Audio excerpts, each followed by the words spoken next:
Yes, people, welcome back to another TS Talks episode. Hope you're all doing good, keeping safe. Now, in this one, I'm just calling out the hypocrisy of this government. Now, you know, for years, people have known that, these people are people that can't be trusted. I think a lot of the facts that we can't trust this government has been heightened by this, coronavirus pandemic. You know, yesterday was meant to be, your so-called Freedom Day. Oh, we're lifting all the restrictions and all this sort of crap. And then literally 10 hours later, you're saying, oh, actually, but to let you know, from September, you need to be double jabbed to go to nightclubs and stuff. And what do you say? And the lateral flows or PCR tests are no longer be able to be done. Hold on, that's coercion. At the end of the day, people have a choice. This ain't no, you know, this ain't North Korea. This ain't China. People have a choice of what they want to do, and this is why when you see people protesting yesterday, people are like, why they? Oh, the mainstream media pushed the agenda that is, it's main, that it's anti-lockdown protest. People are like, why are they protesting for when the restrictions have been lifted? No, because people see this stuff coming. People ain't stupid. It was just the other week that what's her name try putting this bill about, oh yeah, you can't protest or you could face up to 10 years in jail. It was like hours after Boris said, oh, we're gonna move into step forward the roadmap earlier that day. These people can't be trusted. That same vaccines minister is the same brother that on a tweet said, oh no, we won't be doing vaccine passports. Now you're basically doing vaccine passports without calling it vaccine passports. And what annoys me is that this government, or in general, if you've made a promise on something and then you go back on it, you need to be called out. Every other week, someone within this government is found guilty of something new. Yet, nothing's done about it. You got the health secretary now, he's double vaccinated. He's tested positive again.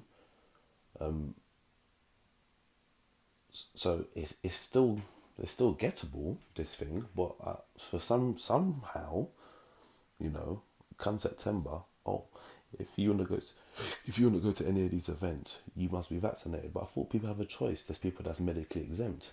There's people that don't want to have something at this moment in time. That's the harsh reality of it.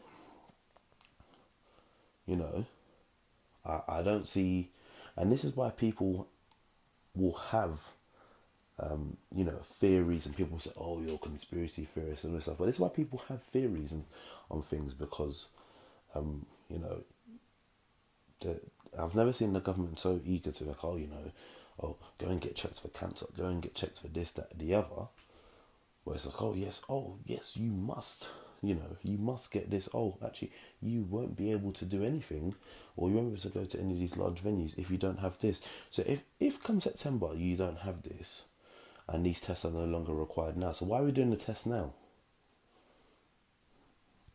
Someone needs to answer that. And this is what people like um, the Labour Party, Keir Starmer, all these, shadow health secretaries and that. These are the people that need to put these things into play, because it'd be the same people that say, oh yeah, we have freedom of speech in this country and whatnot, and people have right to opinion, but now you're trying to coerce everyone into one thing, and it don't work like that.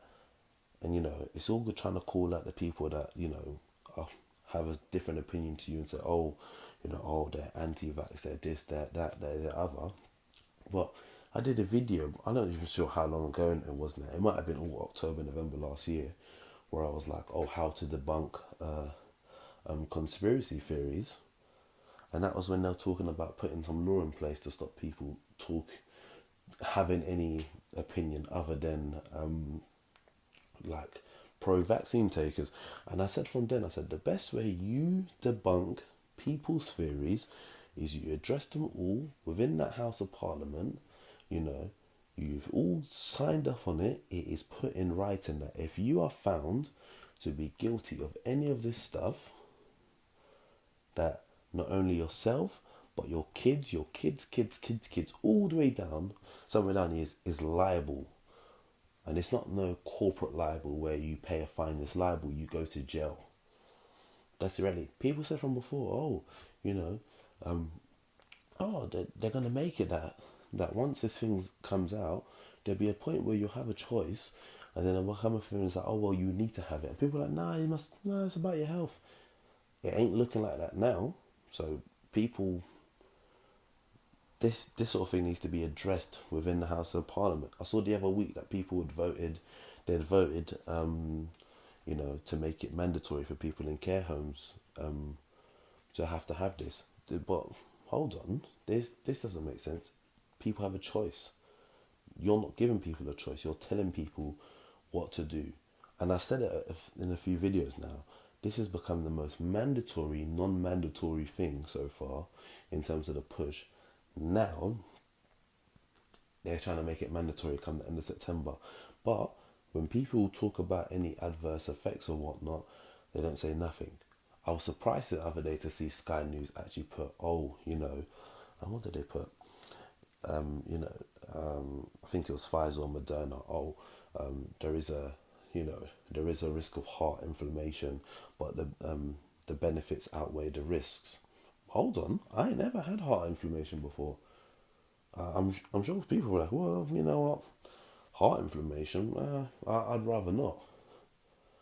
But these people have proved time and time again to be non-trustworthy, but yet they're trying to tell the people what to do. These people meant to work for the people.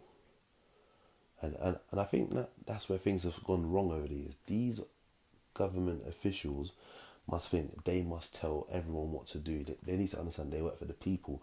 And when the people say, no, we're not going for this crap, and we're not living in a world where you dictate everything to us, these people need to learn. They're the same people the other week that want to talk about, oh yeah, they're cutting the universal credit £20 uplift. Huh? How about take 10k off your salary a year? What are you doing? What is it that you lot are doing that benefits the people? You lot are, unfortunately, you people in Parliament are the minority. The everyday working people are the majority, but you're not working for us. You're working against us. And this is the sort of stuff that needs to be called out time and time again. You got Keir Starmer saying, this is reckless, and I hope he goes into Boris on Prime Minister's questions. I know Boris will be there via Zoom, but this is the sort of stuff that needs to be called out recklessly, and these people need to be put to the sword. Simple as that. But yeah, man, that's my thoughts on it all.